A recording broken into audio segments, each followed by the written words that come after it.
You're in the middle of a sentence, the words are flowing, and suddenly you freeze. You need to talk about tomorrow, but your brain is trapped between two choices. Do you use will or going to? We are going to solve that hesitation right now. By the end of this exercise, you will have written a 5-line conversational script that uses both of these future tenses correctly. To do this, you need to participate. Grab a pen and paper or open a blank digital document on your screen. You only need one grammatical tool for this setup, the base infinitive form of a verb. We'll call this V1. These are verbs in their simplest state, with no endings attached, like eat, play, or call. Staring at grammar rules often leaves a gap between what you know and how you speak. Writing a custom script helps close that gap by building the reflexes you need for conversation.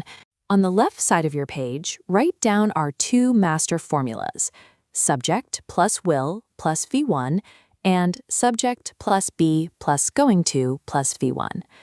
The right side is your live document, where we'll construct the dialogue.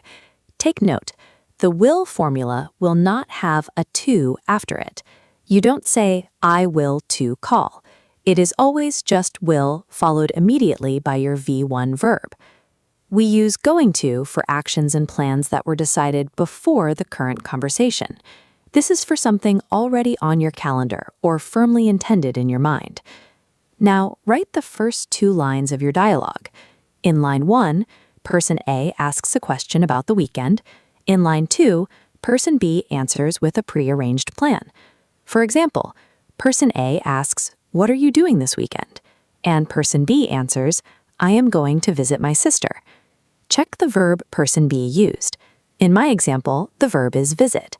Make sure your chosen verb is in that pure V1 base form, with no extra endings like ing or ed.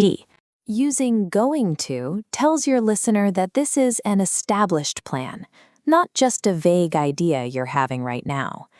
Now look at the will formula. We use this for spontaneous decisions, ideas that happen at the exact moment you are speaking. For line 3, have person A react to person B's plan with a sudden offer or a new idea. For example, "Oh, that sounds fun. I will drive you to the station." We also use will for firm commitments and promises about the future. In line 4, person B should respond to that offer with a promise. For instance, "Thanks, I will buy you lunch to say thank you." Distinguishing between a preset plan and an in-the-moment reaction helps your conversation flow more naturally. Now that the grammar is set, let's look at how these words are actually spoken. Most native speakers will use contractions to keep the pace of the conversation moving. When you combine will and not, you might expect it to become willinant. But English doesn't work that way because of how we physically produce sound. To make the L in will and the N in not, your tongue hits the same spot, the alveolar ridge behind your teeth. Trying to say willant causes your tongue to jam against that ridge, making the word difficult to pronounce clearly. Instead, English uses a workaround from an older version of the verb, wall. Wall plus not became won't, which allows the tongue to move much more smoothly. Go through your script and replace any instances of will not with won't.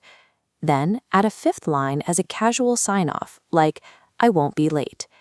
Understanding the physical mechanics behind won't gives you a logical reason to use this irregular form without making mistakes. Look at your paper and read your completed 5-line dialogue from start to finish. You've just successfully applied several different rules to one conversation, balancing preset plans with spontaneous offers and the specific pronunciation of negative contractions. To get some feedback, type your unique script into the comment section below so the community can review it. Mastering these formulas provides the technical foundation you need to describe your intentions accurately and respond to others in the moment.